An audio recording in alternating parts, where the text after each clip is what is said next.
예, 안녕하세요. 이 윤석열 6시간 계엄이 이 신냉전과도 깊은 관계가 있습니다. 이 신냉전 한복판에 일종의 화두를 던진 거예요. 어저께도 잠깐 말씀을 드렸는데 오늘은 그것만 집중적으로 말씀드리겠습니다. 한국이 중국의 개가 되면 동아시아에서 초대형 전쟁이 가능성이 상당히 높아집니다.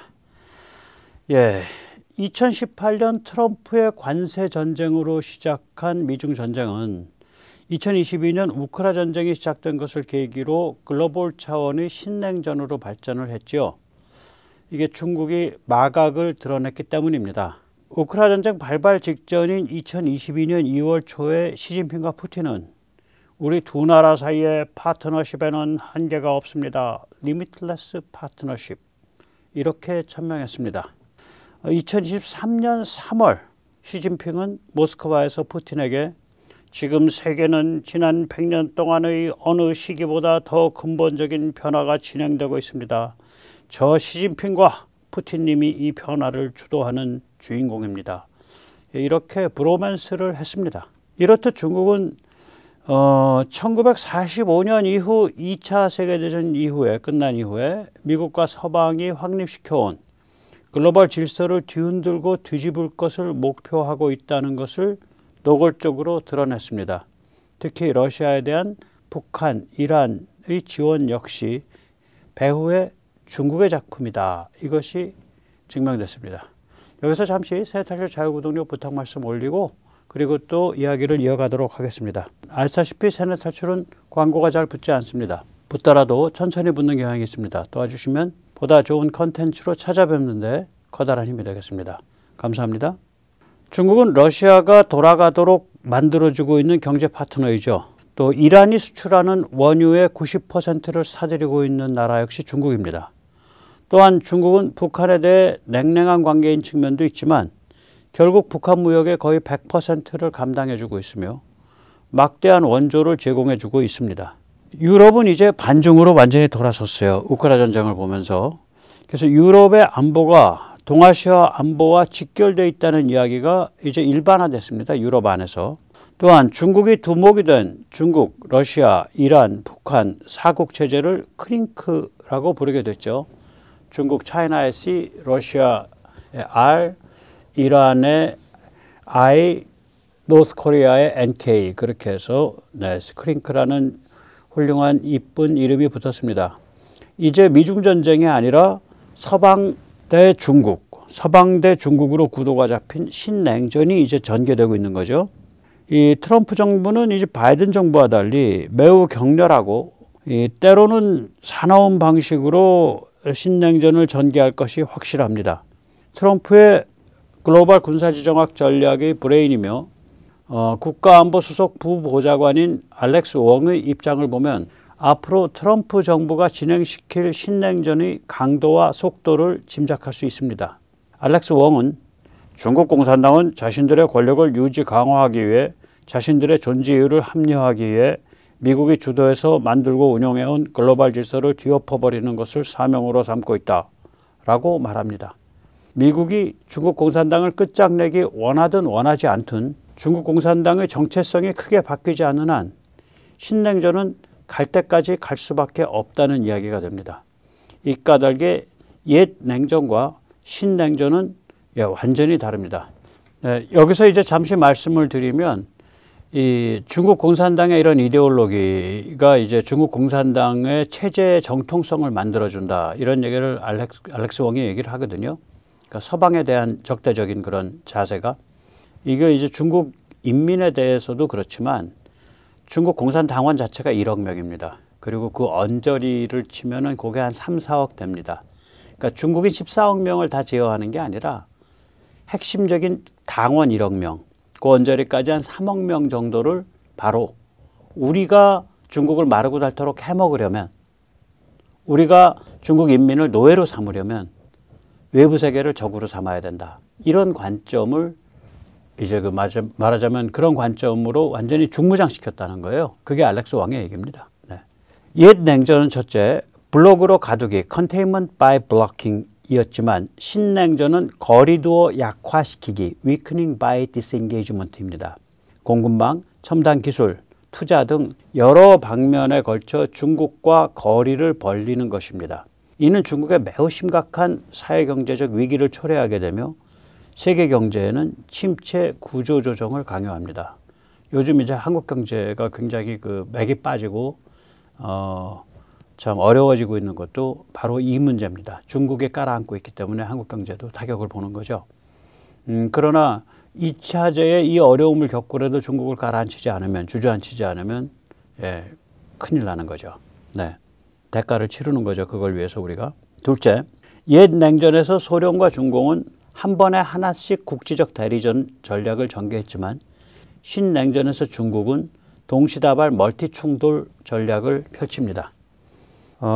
옛 냉전 시대의 대표적인 국지적 대리전은 소련이 총괄 지도하고 김일성과 모택동을 앞장세운 6.25 남침 1950년에서 53년, 그 다음에 월남전 1954년에서 1975년, 그 다음에 앙골라 내전 1975년에서 1991년이었습니다. 연도를 보시면 금방 알아차리실 수 있듯이 하나가 끝나면 다른 하나가 시작되는 패턴입니다. 반면 신냉전은 다릅니다. 동유럽에서 우크라이나 전쟁이 진행되고 있을 뿐 아니라 아랍 중동에서는 이스라엘, 이란, 가자, 하마스, 레바논, 헤즈볼라, 예멘 후티, 시리아 등 여러 도발 세력들이 동시다발적으로 움직이고 있습니다. 처음부터 얼굴을 보지 않고 담 쌓고 살면서 총부리를 겨누는 편이 위험했을까요? 혹은 지금처럼 이제까지 좋아 죽을 듯 서로 돈, 기술, 물건을 주고받아 오다가 야, 이제 보니까 너 흉악한 놈이로구나. 얼어 죽든 말든 일단 나가. 이렇게 밀어내기, 익스트루드 싸움을 하는 것이 위험할까요? 처음부터 담 쌓고 총부리 겨눈 거는 옛 냉전입니다.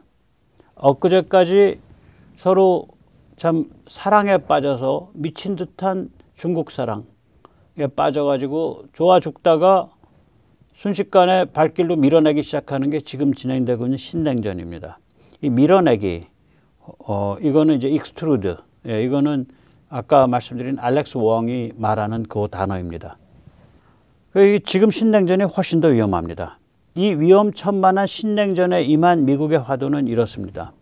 어떻게 하면 중국과의 대규모 충돌 없이 중국을 포위 압박 관리해서 주저앉힐 수 있을까? 어떻게 하면 이 위험한 상황에서 군사 충돌 없이 중국을 주저앉힐 수 있냐? 이것이 화두입니다. 그것 역시 아까 알렉스 웡의 그 글에서 나오는 얘기입니다. 반면 중국의 전략은 미국의 포위 압박을 돌파하기 위해 별동부대를 활용하는 것입니다. 이란 및 이란의 꼬붕인 하마스, 헤즈볼라, 후티가 중국의 별동부대 중 하나입니다. 특히 동아시아에서는 북한을 별동부대로 사용합니다. 북한은 미국, 한국, 일본을 겁박해서 포위망의 틈을 벌리는 별동부대 역할을 합니다. 또한 중국이 미국에 대해 대규모 군사 충돌을 벌일 때 북한은 주한미군, 주일미군을 붙들어 매놓는 별동부대 역할을 합니다. 윤석열 대통령의 6시간 계엄은 미국, 특히 트럼프 진영에 엄청난 화두를 던진 결과가 됐습니다. 윤 대통령이 알고 했는지 모르고 했는지는 저는 알 바 없습니다.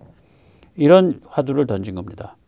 한국은 2017년 탄핵 이후로 종중 세력이 위세를 떨치고 있어 한국이 종중으로 뒤집히면 신냉전을 냉전, 즉 군사 충돌 없는 대립으로 유지할 수 있을까?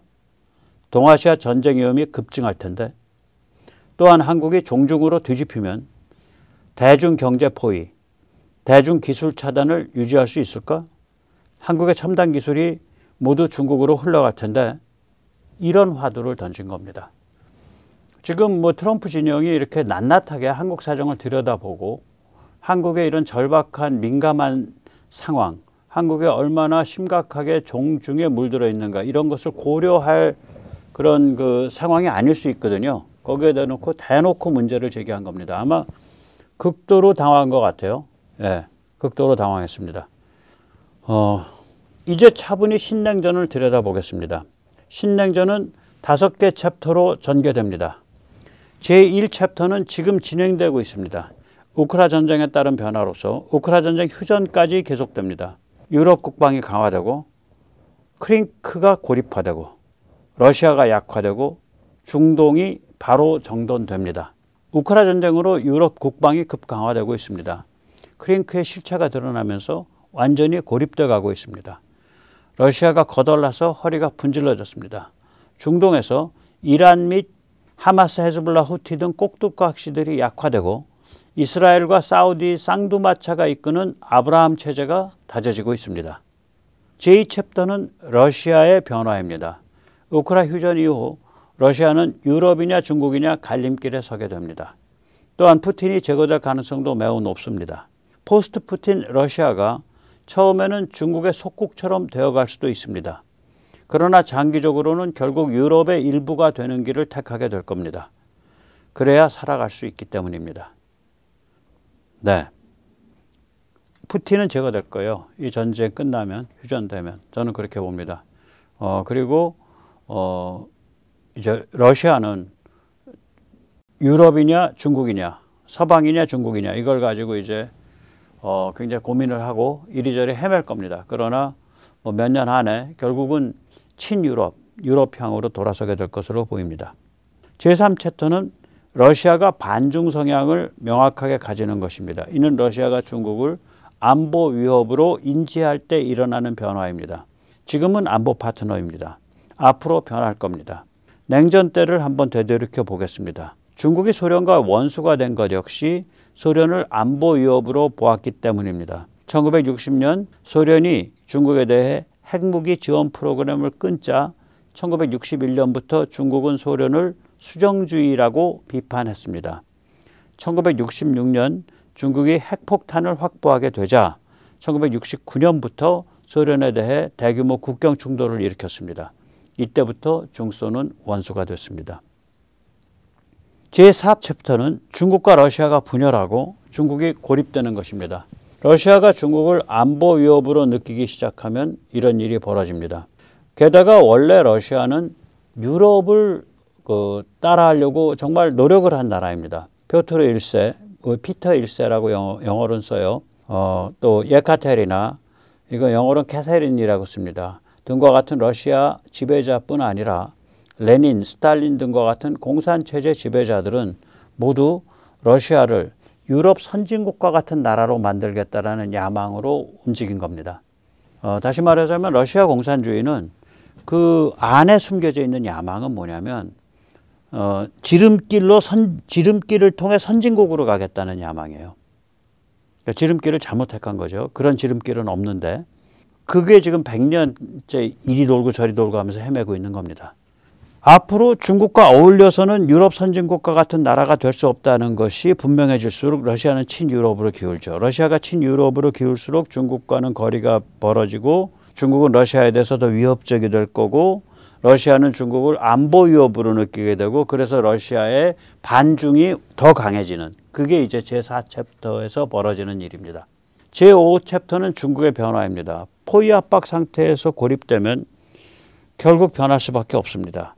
근데 워낙 사이즈가 큰 덩치이기 때문에 하루아침에 변하는 것이 아니라 시간을 두고 엎치락 뒤치락 할 겁니다. 제5챕터까지 완성하는 포인트까지는 즉 다시 말해 중국의 변화가 완성되는 포인트까지는 긴 시간이 걸리겠지만 제5챕터를 시작하는 포인트, 중국의 변화가 시작되는 포인트까지는 수십 년이 걸릴 수도 혹은 수년이 걸릴 수도 있습니다. 제1챕터에서 제4챕터 사이의 어느 한순간에 북한 급변 사태가 도둑처럼 닥치고 북한 자유화 찬스가 올 가능성이 있습니다.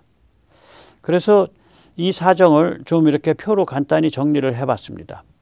제1챕터는 지금 우크라 전쟁 진행돼서 휴전 때까지예요. 이 상황에서 유럽 국방이 강화되기 시작하고 크링크가 고립화되고 러시아가 약화되고 중동이 바로 정돈됩니다.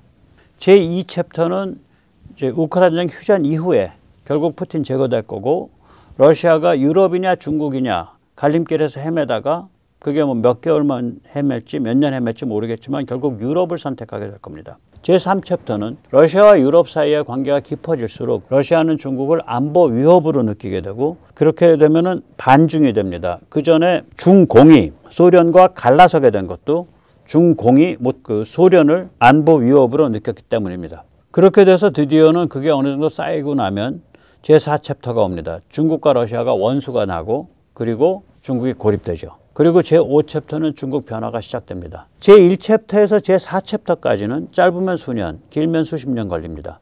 이 시기에 북한 급변 사태 및 북한 자유화 찬스가 생겨납니다. 중국 변화가 시작되더라도, 즉 제5챕터가 시작되더라도 이게 워낙에 뿌리가 깊고 3,500년 동안 어떤 전제적 체제를 가지고 살아왔기 때문에 이 워낙 뿌리가 깊고 워낙 사이즈가 커서 과연 중국의 변화가 얼마나 어떤 방향으로 얼마나 시간이 걸릴지 그거는 두고 봐야 될 일입니다. 자, 이것이 신냉전의 전개 양식입니다. 그럼 이 신냉전이 이렇게 참 어려운 과정인데 이 과정 동안에 중국은 계속 목졸리기를 당하게 되고 그렇게 목을 졸라가지고 주저앉히는 과정에서 중국이 발작하지 못하도록 포위 압박해야 되거든요. 그래서 평화를 유지해야 되거든요. 냉전이 열전, 뜨거운 전쟁으로 안 변하도록 만들어야 되거든요. 이게 말하자면 지금 알렉스 원 같은 사람이 하는 얘기입니다. 이제 이렇게 5개 챕터로 진행되는 신냉전이 대규모 군사 충돌로 번지지 못하도록 막으려면 제1도련을 잘 지켜야 합니다. 지금 이 빨간 선이 제1도련이죠. 원래는 저게 북쪽에서 한반도 쪽으로 갈라져서 나오지 못하고 그냥 일본 열도만 있었어요. 그런데 한국이 힘이 강해지니까 한국이 서해 쪽으로 제1도련을 한 가닥 더 만들게 된 거예요. 한국 자신의 힘에 의해서.